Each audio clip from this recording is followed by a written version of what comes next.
दोस्तों नमस्कार, मैं Ajay Kumar Verma, AC and ABC. तो दोस्तों आज के वीडियो में आप लोगों को ब्रायलर फार्मिंग से रिलेटेड कुछ ऐसी बातें बताने वाला हूं जिनके बारे में अक्सर करके किसान भाई नहीं जानते हैं और ना जानने के कारण से दोस्तों ही किसानों को काफी ज्यादा नुकसान होता है। तो वो कारण जैसे दोस्तों कोई भी चीज आप जानते हैं कि अगर आपको सांप का कहते हैं बीची का मंत्र पता नहीं और सांप के बिल में हाथ डालना, तो इस तरह से आपको नुकसान क्यों हो जाता है और कैसे इस नुकसान से बच सकते हैं, इन बहुत सारी चीजों के ऊपर मैं बात करने वाला हूं दोस्तों। तो वीडियो पे आप लोग बने रहें। अगर वीडियो पसंद आए दोस्तों तो वीडियो को लाइक करें, कमेंट करें और अपने दोस्तों को शेयर जरूर करें। चलिए दोस्तों देर न करते हुए हम डायरेक्ट वीडियो को शुरू करते हैं। सबसे पहली चीज क्या है दोस्तों वो समझिए। अगर आपने मन बना लिया है कि आपको फार्मिंग करनी है, ब्रायलर फार्मिंग करनी है, अगर देखिए अदर फार्मिंग से ज्यादा टिपिकल है ब्रायलर फार्मिंग। ब्रायलर फार्मिंग में सबसे मेन क्या है दोस्तों कि आपको सही चीजों की जानकारी होना। जैसे अभी मान लीजिए कि अगर मुर्गा पालन एक ऐसा बिजनेस है दोस्तों कि इसमें ना किसान भाइयों को चीजें नहीं पता होती हैं।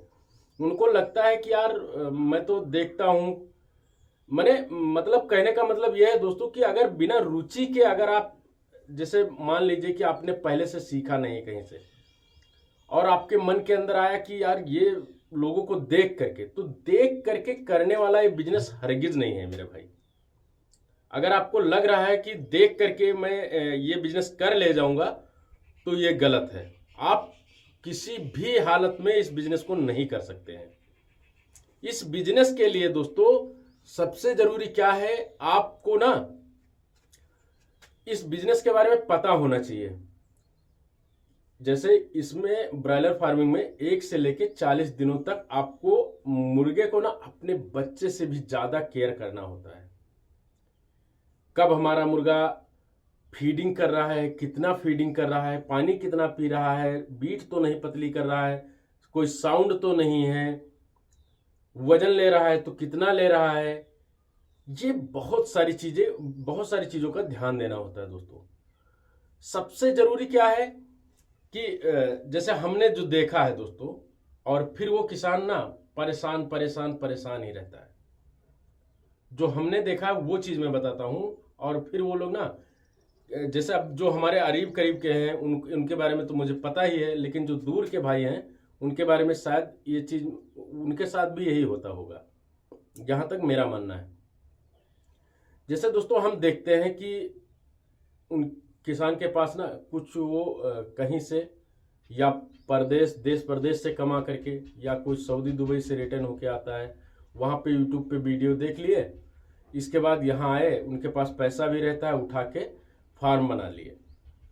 फार्म बनाने के बाद में उनको तो लगता है कि हाँ यार फला का वीडियो देखा था, उसमें ऐसे ऐसे मतलब ये चीजें दिखाई जाती है, पहले दिन ये लगाना है, दूसरे दिन ये लगाना है, तीसरे दिन ये लगाना है। लेकिन दोस्तों ऐसा नहीं होता है।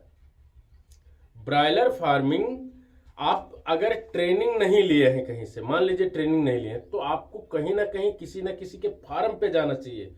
आप ज्यादा से ज्यादा लोगों के फार्मों पे जाइए, उनसे रिक्वेस्ट करिए, उनके पास बैठिए, उनसे सीखिए कुछ चीजें, उनको देखिए कि ये फीडिंग कैसे करवाते हैं अपने मुर्गे को, इनका पर्दा कैसे होता है, इनके दवाएं कौन कौन सी कब से कब तक लगाते हैं, ये सारी चीजों का बात करिए। अगर कहीं भी हो आप, जहां भी रहेंगे वहां पोल्ट्री फार्मिंग तो होता ही होगा, उन लोगों से जरूर मिलने की कोशिश करिए दोस्तों। उनसे अपने व्यवहार मधुर रखिए, क्योंकि जब आपके व्यवहार अच्छे होंगे दोस्तों तो हर एक बंदा आपकी मदद करेगा। तो सबसे जरूरी क्या है दोस्तों कि आपको ये चीजें सारी पता होनी चाहिए कि भाई हम शुरुआत में चूजा आता है, अगर आप नए हैं, अभी मैं जो मेरे पास शिकायतें आती हैं उसके बारे में बता रहा हूं। बहुत सारे ऐसे किसान भाई हैं, जब चूजा आता है उसके दूसरे दिन ही चूजा क्या है लूज हो गया, फिर वो जल्दी ना फीडिंग करता है ना पानी पीता है और धीरे धीरे करके वो और वीक होता जाता है। पता लगता है कि मोटेलिटी भी बहुत होती है। तो ये सब क्यों होता है? इसका मेन कारण क्या है? देखिए, हर जगह तो बेईमान डाकू बैठे हुए हैं। वो हो सकता है कि आपको नया समझ करके आप आपको चूजे के बारे में वैसे भी नहीं पता है, आपको खराब चूजा दे दें, यानी जो डुप्लीकेट चूजे होते हैं दोस्तों, बताएंगे कि है ये कॉप 430, लेकिन उसको चूजा जो देंगे वो किसी भी कंपनी का उठा के दे देंगे। जैसे अभी दोस्तों, अभी कल मेरे पास एक फ़ोन आ रहा था, एक मेरे दोस्त हैं, यूट्यूब से ही है, उन्होंने बताया कि अजय भाई यार आज 6 दिन हुआ है, 6 दिन में लगभग लगता है कि आधे से ज़्यादा मोर्टेलिटी होगी, क्योंकि उनके पास स्काईलार का चूजा पहुंच गया। स्काईलार दोस्तों गर्मी के लिए नहीं है। आप लोग जब पैसा ही लगा रहे हो, जैसे मान लीजिए कि अगर आप कॉप का चूजा ले रहे हो, कॉप का चूजा लेने पे दोस्तों क्या होता है, वो आपको जैसे 40 रुपये में, मैं बात कर रहा हूँ, 40 रुपये में पड़ता है। अगर आप नॉन कॉप ले रहे हैं तो वो 25-30 रुपये में पड़ जाता है। लेकिन जब वो मर ही जाएगा तो मतलब क्या निकलेगा? अगर मान लीजिए आपने 1000 चूजे लिए, उसमें से 500 चूजे मर गए, तो क्या मतलब निकला भाई? वही रेट तो सेम पड़ गया ना, उससे और ज़्यादा पड़ गया। आपका 25 रुपये में चूजा है और 40 रुपये में है, वो मर नहीं रहा है, और 25 रुपये का चूजा आपका आधा मर जा रहा है, तो क्या मतलब निकला? कोई मतलब नहीं निकला। तो सबसे पहली चीज़ क्या है दोस्तों, अगर आप नए हैं और इस बिजनेस में आना चाह रहे हैं, तो सबसे ज़रूरी ये है कि आप बेहतर चूजे लीजिए, किसी से पूछ के चूजे लीजिए, जो फार्मिंग कर रहा हो उनसे पूछिए, उनसे कहिए कि भैया मुझे चूजे दिलवा दीजिए, और चूजे ऐसे लें जो गारंटी के साथ लें, चाहे 2 रुपये महंगा पड़े, लेकिन उनसे बता दें कि भाई देखो ये जैसा आप बताओगे वैसा मैं करूँगा, लेकिन ये चूजे हमारे अच्छे होने चाहिए, ठीक है? ऐसा नहीं कि कोई भी चूजा उठा के डाल दिया और फिर बाद में आप परेशान हो जाएंगे। तो सबसे पहली ज़रूरत क्या है? चूजों की। चूजे आपके अच्छे होने चाहिए।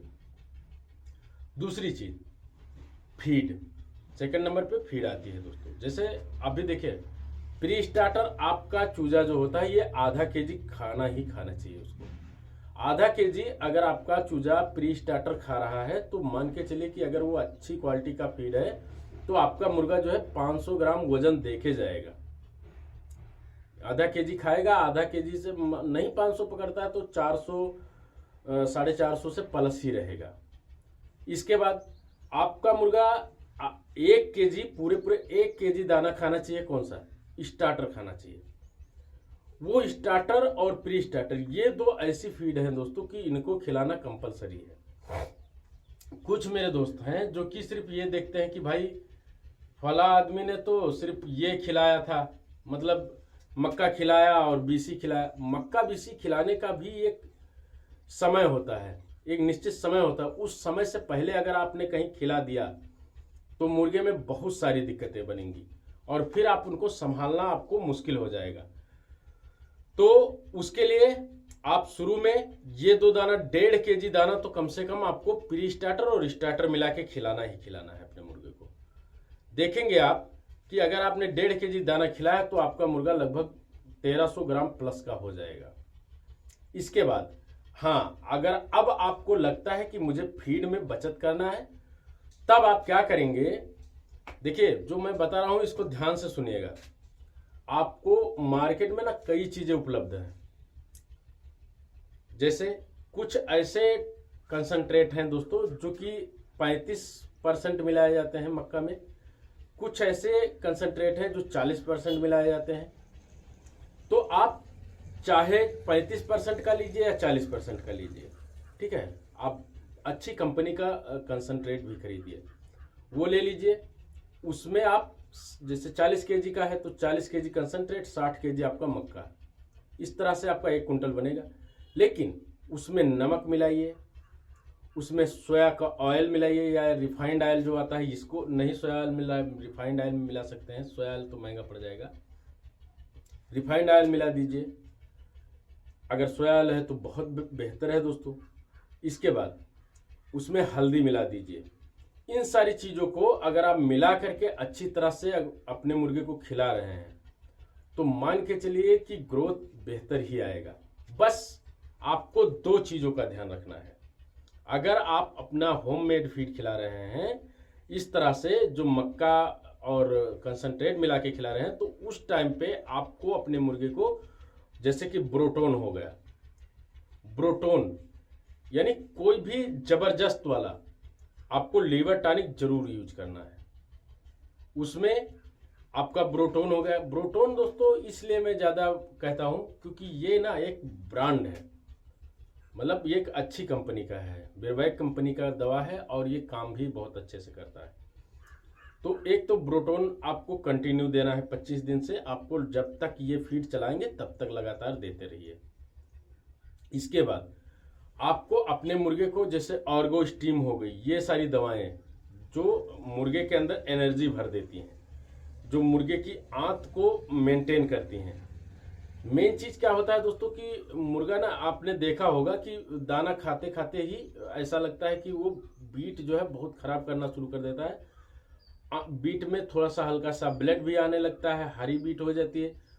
तो ये सारी समस्याएं जो होती हैं दोस्तों, इन सारे समस्याओं को कवर करने के लिए आपके पास जो ऐसी सप्लीमेंट जरूर चलाएं, जैसे कि आर्गो स्टीम हो गई। आर्गो स्टीम का काम ही है आंत का मेंटेनेंस करना और इसके बाद एनर्जी देना, वाटर इनटेक बढ़ाना।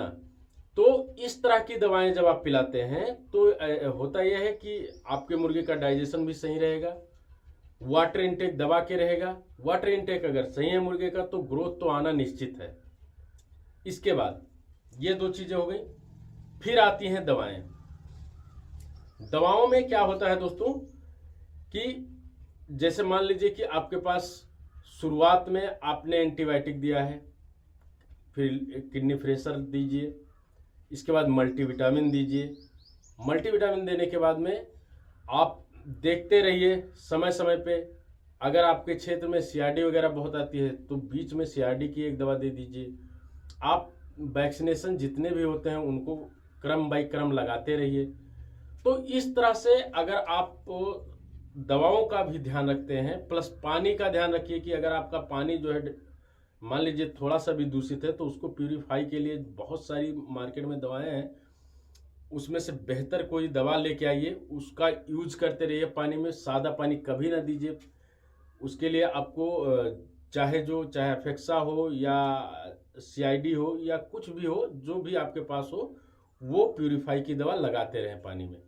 क्योंकि दोस्तों अगर प्यूरिफाई की दवा नहीं देंगे तो क्या होगा कि पानी दूषित होने के कारण से बीमारियां कुछ जैसे इकोली हो गई, इकोली आ सकती है।